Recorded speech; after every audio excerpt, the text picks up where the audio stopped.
Hello there, lads and ladies. Welcome back finally to another vlog. Today we are starting a new series, and that is Tattoo Storytime. I'm really excited to bring you guys this because I'm really loving to just tell the stories of like how my tattoos came to be, how they make me who I am as a person today, and the stories that are behind them really. And also want to give a quick happy November month, so on and so forth. As you can see, my beard is a bit scruffy. I haven't shaved it yet. I should have cleaned it up beforehand, but I'm going to go the whole month without shaving. Although what I mean by shaving is, I'm not cutting this off, this or my mustache or anything. That stays. That's perfectly staying. You'll never see me without a mustache or a beard again, unless if I'm like on the deep end or something. You never know. But it's just like cleaning up the sides here. You can see like a couple of hairs here and there. I'm going to basically go scruffy in support for the charity of Movember. If you don't know what Movember is, it's basically a charity that focuses mostly on men's mental health. An awful lot of men, especially in today's society, are basically looked past, or people just don't really seem to focus too much on the fragility of men's mental health, really, because once men start to talk about their issues and so on and so forth, people will either tend to ignore them or just might not treat it as a serious issue, really. And I want it really to be outspoken to everyone that men's mental health is just as important as women's mental health. All mental health should be taken seriously, no matter what the gender or race and so on and so forth. So for that, happy November month, basically, everyone. And today we'll be going on about a story of mine. As you've seen in the title, it's called The Octopus and the Coke Bottle. Now, of course, I'm not dead, I'm alive, but I will explain what happened after I show you the tattoo. So the tattoo is of this. It's an octopus holding a Coke bottle. The plan, sorry about showing you my bum, didn't mean to do that. The plan was really, when I was younger, I was about 9 or 10, whenever I used to go to Lindos, a lovely place inside of Greece. And there were like these little rock pools that I'd always go down to have a little swim. This was before my thalassophobia started to become a thing, really. And I saw this 8-legged creature. I'd never seen an octopus before in my life, so I had no idea what it was, really. It was like a small little cephalopod, roughly about the same size as my palm, basically. And it looked very interesting. It had kind of light glowing red eyes, a little bit of blackish around the pupils. It was yellowish with spots.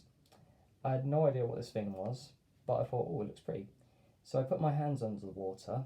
I let it crawl onto my hands.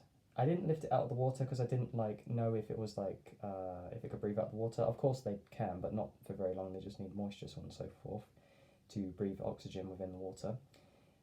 So I kept it on my hands for about maybe 2-3 minutes. It just sat there peacefully.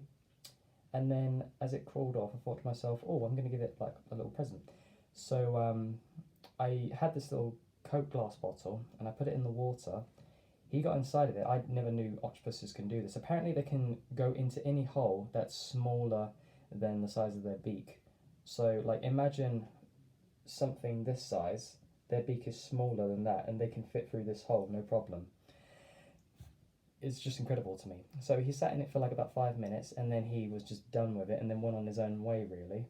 I was so excited. I went back to tell a mate of my mum's who he ran the like little boats what you'd go out to sea, and they had like little glass bottoms underneath them, so you could like see under the water, and like it didn't really matter really because you had like in Greece like the water is clear, so you could just swim out there and you could see whatever, really. Anyway, I told him that like I picked up an octopus and all that, and he said, what kind? I said, well, it was kind of like spotty with a yellow skin with kind of like red eyes, and it had like blue spots and stuff like that.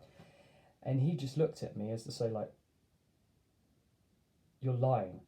I said, no, what's the matter? He said, you just picked up a blue-ringed octopus. I said, oh, is that what it's called? I never knew what they were called. Interesting. What, are they like rare around here?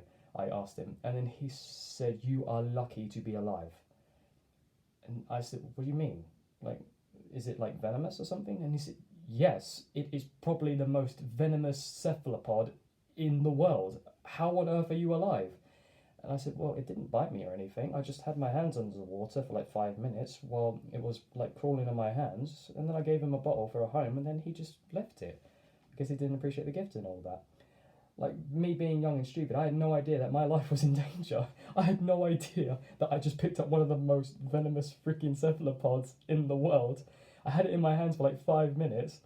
So imagine if I did bring it out of the water, that probably would have panicked it. It tried to get back in the water, then me probably being like, oh, like me trying to like make sure it didn't fall. I'd probably clasp it, being a kid.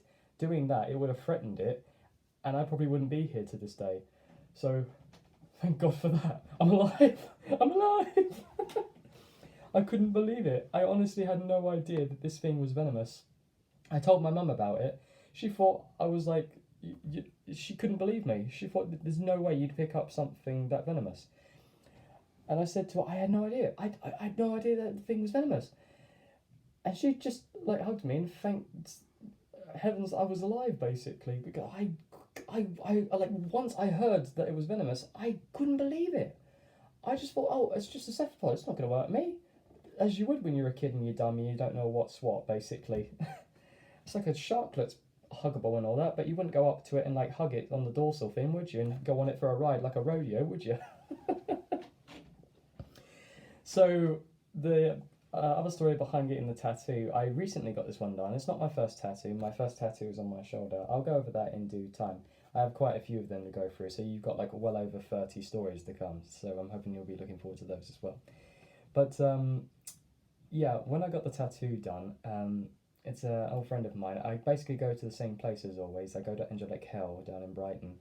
Nice little drop for you guys, since you guys do good work. You've got good artists there and all that, definitely.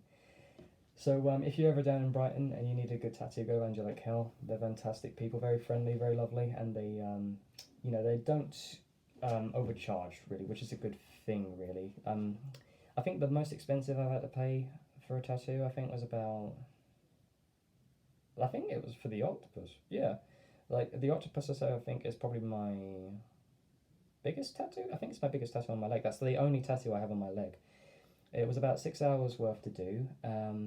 I explained the story to him, and even he couldn't believe it. He was gobsmacked, and he's from Brazil, and he's been surfing an awful lot with most of the sharks there. And I think it was probably the fifth like most painful tattoo to get because of the length of time I had to do. Although I'm not really one for like pain really. Although I can like do a thing where I can ignore the pain for like maybe 4 to 5 hours, but after that it's like, oh God, kill me, just end it. I'm really weird when it comes to tattoos. Really, like I enjoy like the tattoo art design and the idea of like being the one that created the art of the piece that's on my body that tells my story. But I'm not too fond of getting it, as most people would say. Even most tattoo artists will say, like, oh, I feel like I need the tattoo to be the part of it and all that. But there is this one tattoo artist that I know, and she has no tattoos. She just loves doing it for the art, basically. It's fantastic, really.